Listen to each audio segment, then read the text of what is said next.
Приветствую вас, ребята! Как я и обещал, сегодня с нами Гарри из Великобритании. Он директор по маркетингу в компании XP.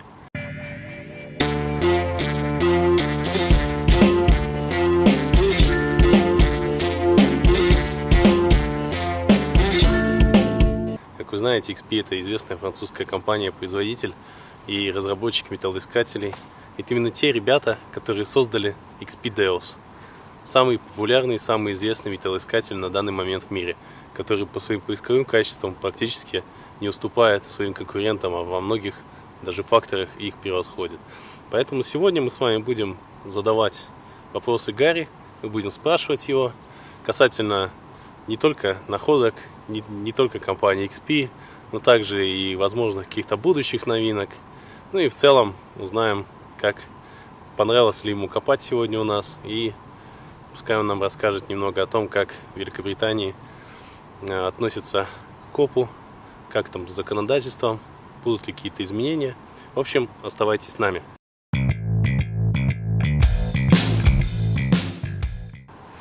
Okay, Gary, thank you for joining me today. Thank you for inviting me. Yeah, you're always welcome. It's nice that we met. We know each other for a couple of years already. And you shared quite a lot of information with me in general about how to use the XP Deos, the XP-RX. I appreciate it. You gave me lots of knowledge.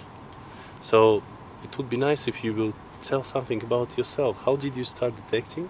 Where are you from? Like, what just was your, how to say this?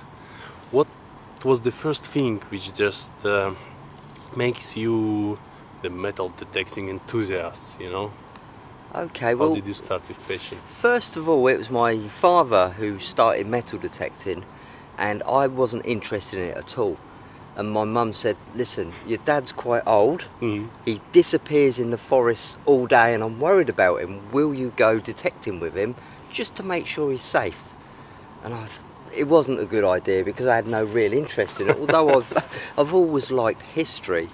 So I started going out just with my dad, and then it turned out that I was the man who dug the holes for him. So he'd just get a target and point, and I'd have to dig the holes. So I thought, well, if I'm digging the holes, I may as well get a metal detector of my own, and that's where it started. I do remember in the early days trying to decide on a metal detector, what's the best one, what one would suit me. It was really difficult because it's exactly the same today. When you open a magazine, everyone claims that their metal detector is the best. So for a beginner starting off in a hobby, it's a difficult task making the right decision. And I think back then, we're going back 25 years when I started, 25 years ago, I ended up buying a Tesoro Gold Sabre, and it was second hand. It was in the newspaper, and I went round and I met the guy, and he said, basically, if this machine doesn't pay for itself in 3 months, he said, I will give you your money back. And I thought, wow. And he bought out trays and trays of Roman finds, Roman brooches. Well, I didn't even know these existed. I've just been detecting with my dad. And I thought, well, if this guy is finding this with that machine, I've got to have that. And that's where I started. And funny enough, 6 months later, George, the guy who I bought it off, phoned me up and said, will you sell it back to me? And I said, no man, I'm having a great time. So then once again I fell victim to the magazines, and they were claiming this machine's better, so I ended up buying another machine and then another machine. And that's what prompted me to start up the Garry's Detecting website. And this was when the internet was in its infancy. There was hardly any metal detecting websites out there because I was so disillusioned by all the hype in the magazines. I wanted to do my own reviews and tell the general public the truth. You know, is this machine better? Is it very much like what you're doing today? So that's how I've progressed from being a beginner, started doing reviews for the Garry's Detecting website, and it just gained popularity back then. And that's where I am today, really. I'm more into testing than I am into history. We all detect for different reasons. Some people do it for the history, some people do it for getting out in the fresh air, some people do it for the treasure. Not me, I'm different. I do it because I want to know what makes this machine work on that field. So I like the technical side of things. I like to make the adjustments and get the best out of a machine. And that's kind of what floats my boat about the hobby. So, Interesting. That looks like that we can call you the blogger number one in the Yeah, world, yeah, you mate. know, who started Yeah. to write about metal Yeah. detectors and prepare some comparisons and tests. I think it was back in 2000. Whoa. Around 1999, 2000. It was early. And the Garage Detecting website is still up there now. It's a massive website, but I'm so embarrassed because it was amateur. You know, it was good at the time, Yeah. but I've kind of kept it there just for nostalgia, just so I can look at it. It's something what you created, you know, by Yeah, yourself. You need yeah. to keep it. It's like I've got an old machine, and I couldn't remember what settings did what, so I had to go back to my original website and get my own instructions. You know, it's a good form of reference, but unfortunately now Google's dropped it. It's not ranking as high as it did. So yeah, that's where we are now. It's nice to conversate with yourself when you were young, you know, when you have an ability to talk to yourself and check your own settings, which you already forgot. It's a nice thing. good. It's good. Yeah. How does it became that you started to work with XP and you got a marketing manager position? How does it start? Okay, well, once again, because the Garage Detecting website is very popular, back in the days I had a lot of email correspondence with a guy in France who'd started making up his own metal detectors with his brother. And one day I said, hey, come to England and we'll do some testing together. And that was the original Goldmax. That was Alain Lubert from XP. So we become friends. Carrie, could you please tell us more about the XP company? How many people is it working there, and what is your impression about being a teammate of a big XP family or a small XP family? It is a small XP family. We've got about 50 people. 50 people. 50 people at XP, something like that. Only just recently we've turned the production line into fully robotic. So it's working 24/7. You know, the new SMT machine we've had installed literally does 40,000 components in an hour, and it's unbelievable.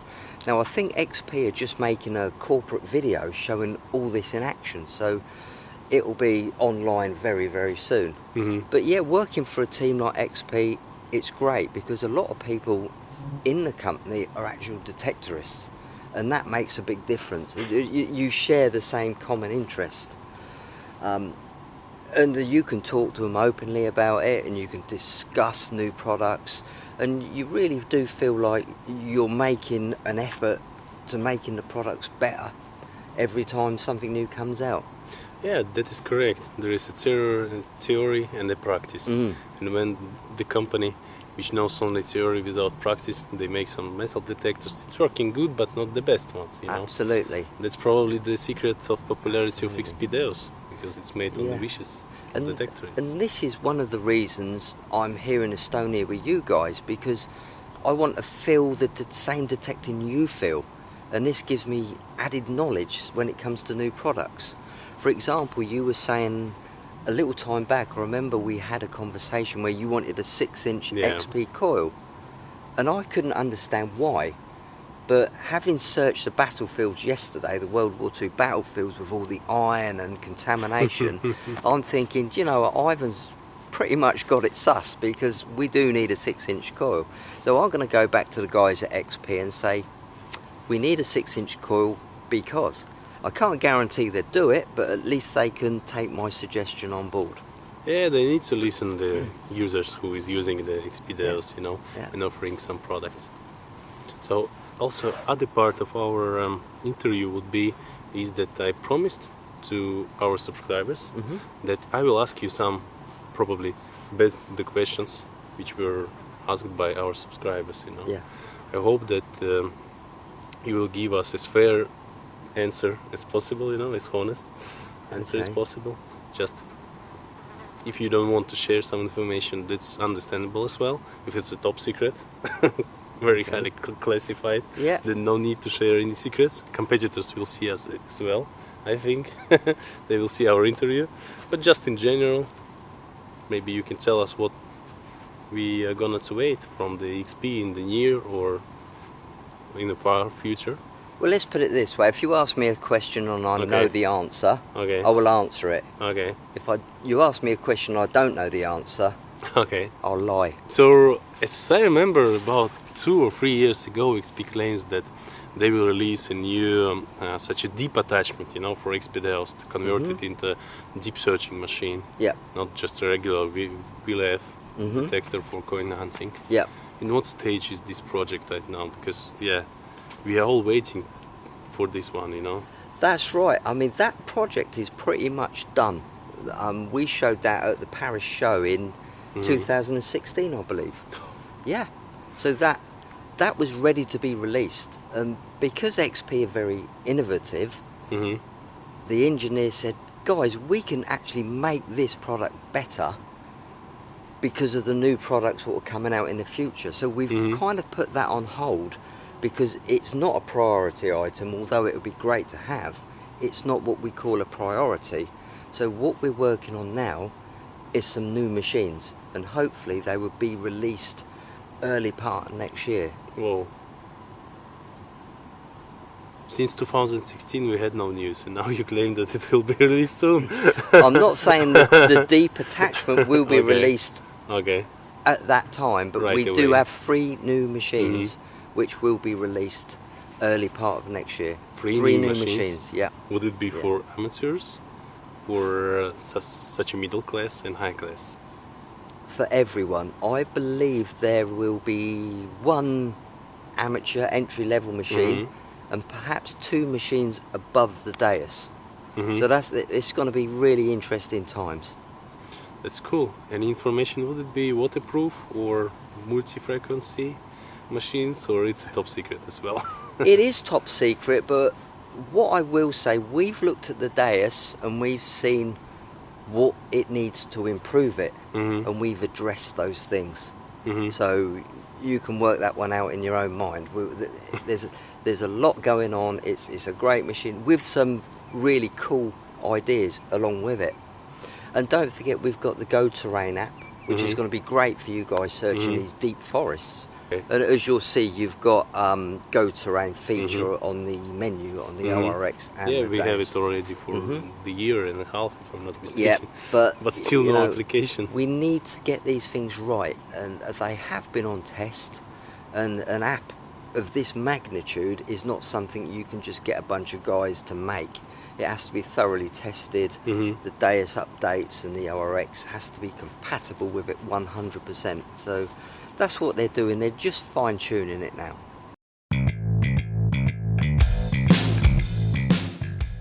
We got one interesting question actually. It was from the guy named Alexei. Alex, we can call him like this. And he's asking like, why in such innovative and technological product there are any volume regulation? He was talking about an On the XP control DEOS. box, Yeah. when you're using the speaker. Yeah. Yeah, totally agree. It's something that should be there. Hands up. It should be there, and I think it's something we're addressing. But if you wanted to turn the volume down, if it's too loud, all I do is just put a little bit of tape over the back there. I know that's not the answer. Yeah, it's not an answer. We already No. did it with Gary Tasus, Yeah, but if you want to make it yeah. louder, No. then you have no option. Guys, I've got no answer to that one. It should be there. You're absolutely right. Alex said that was a good Yeah, question. good question, Yeah, Alex. yeah. Other guy also named Alex. He's asking like, do you want to go metal detecting in Russia? Are you not scared to meet during detecting some drunk Russian beer with a balalaika wearing koshanka? Bring it on. I'm looking forward to that. Yeah. There's gonna be lots of fun, actually, Yeah. And other very interesting question from a guy named Daniel. Metal detecting is just part of your soul, or it is just like a hazard game for you? I think all of us detectorists have detecting in our soul. You can't take it away. I mean, if we weren't interested in it, we wouldn't walk for days digging shotgun cartridges and junk. There's something what keeps all of us going. So yeah, detecting's 100% in my soul. I live and breathe detecting. I absolutely love it. Yeah, for last 25 years. 25 years, yeah, 25 years. Yeah. It's great, Gary. Another guy, Alexander, he's asking like lots of metal detectorists in Russia, they wanted to see multi-frequency XP-DEOs. But what is your opinion? Would it give some advantage to the XP-DEOs? It will have some, simultaneously working multi-frequency. Does metal detector, the XP-DEOs, require such technology? Well, Alex, that's a really interesting question. Multi-frequency, now this is just my opinion here. I think multi-frequency is good if you're on wet sand because it cancels out the algorithm from the wet sand, which is about 27 on the target ID. So yeah, I think multi-frequency is great on wet sand, but is it the best idea inland? I'm not 100% sure. Now, I think the only reason that XP haven't released a multi-frequency machine at the moment is because they can't get it better than the Deus inland. Once they do that, I'm sure they're going to start moving forward. So the only problem is because this multi-frequency technology would has a less result and production than regular single frequency XP-DEOs. Yeah, that's the limit. That's the only limit. If we could get a multi-frequency machine to work better than this machine inland on a Roman site, a Celtic site where there's loads and loads of iron, I think it's probably worth doing. So until they get something like that, it's not worth releasing. We need a machine that is better than the Deus, and that's tough. The Deus is a victim of its own success. It's a hard act to follow. Interesting. One more question from the Dmitry. He's asking will XP release any update for the XP ORX where will be added the polyphony multi-tone or at least 5 tones, because 3 tones is not enough, and I understand him. Yeah, well, Dmitry, that is a brilliant question, and it's something I've asked XP myself. But I think at the moment the ORX is going to stay exactly as an ORX. Also, we got one question from Vitaly, and he's asking do you remember your first metal detecting spot in your life? Oh, absolutely, absolutely. My first metal detecting spot was very, very close to my heart because every time I drove home from work, I could see this field. The hedge went around the field, and in my heart I could feel that there was something on that field. Now this is a strange story because I went and spoke to the farmer and I said, hey, any chance of metal detecting on your fields? And he said, certainly not. There's absolutely no way I'm going to let you on my land. Well, a few months went by and I was driving past his farm and the tractor was trying to reverse a trailer through some very small gates. And I thought, hey, I'll jump out and I'll stop the traffic and see the trailer back. And the farmer reversed into the gates and he come out and he was very, very grateful. And he said, thank you so much. And I said, is there any chance of detecting on your fields? And he said, sure, go where you want. And I said at the time, I did speak to a guy who was not very happy when I asked a question. I don't want to be any sort of trouble. I don't want conflict. And he said, oh, that's my dad. He's miserable to everyone. Just ignore him. So I got this permission. Now, I was absolutely right with my feeling that there was great stuff there because on this one field I found my first Roman coin. I found my first Saxon coin. I found my first gold Celtic coin. So in my detecting career, most of my firsts have been on this very same field. I think one of the last questions for today would be, there is such a Russian company called AKA. Yes. AKA metal detectors. Yeah, I do. Yeah, what can you tell about their detectors? Had you ever any experience with their detector? And if yes, what experience was it? Any positive or negative? Do you like it or not? Do you know what? I started, when I had the Garage Detecting website, towards the end of it, I started using their products. I had a lot of good correspondence with the guys. And I have to say, AKA machines are really, really good. I enjoyed using them. I thought the technology was fantastic. The software is so smooth on it, the signal response, the audio response, brilliant. And I wish them all the best, you know. I think they're doing a good job. I really do like the AKA products. Yeah, you know they have like AKA Signum and AKA Sorex Pro. Yes. What is, in your opinion, which one is the best? Because I know that you tried Signum and Sorex Pro as well. I still have them. Still Really? have them. Oh yeah, absolutely. The Signum, I call that machine an animal because you need to rule that with an iron fist. You need to Yeah. grab that machine and just treat it like a wild animal because there's so many settings on the Signum where you can get it out of shape really easy. You've got to understand that machine. But on the right size, you can go really deep. But with the AKA Sorex, it's a bit more user-friendly, you know, it's a bit tamer. Very much like the ORX and the Deus, you know. So the Signum was a really, really powerful machine. The Sorex was a well-behaved, good buddy. It really was a good friend, the Sorex. That's nice, Gary.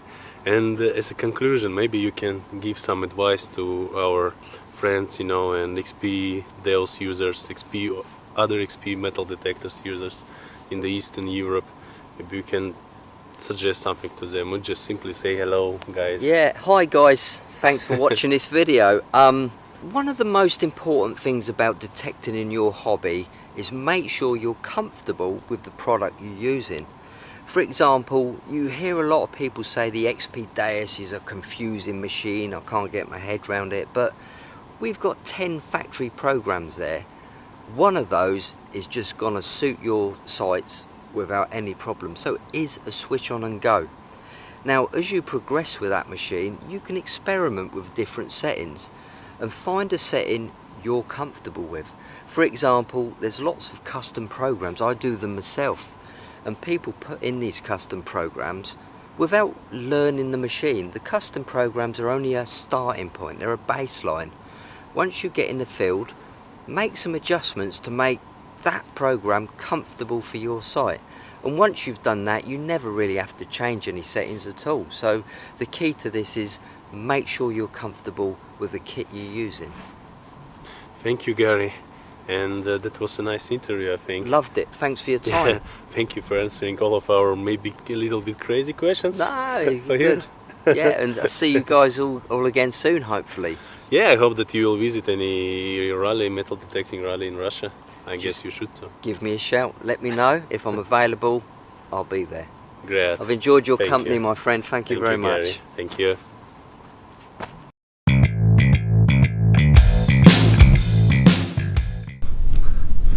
Привет, ребят. Ну что, как вам понравилось интервью с Гарри? Хорошо он ответил на все вопросы. Ответил, как говорится, за все, что делается в компании XP и компании XP на наше время. Ну что же, теперь настало время определить победителя.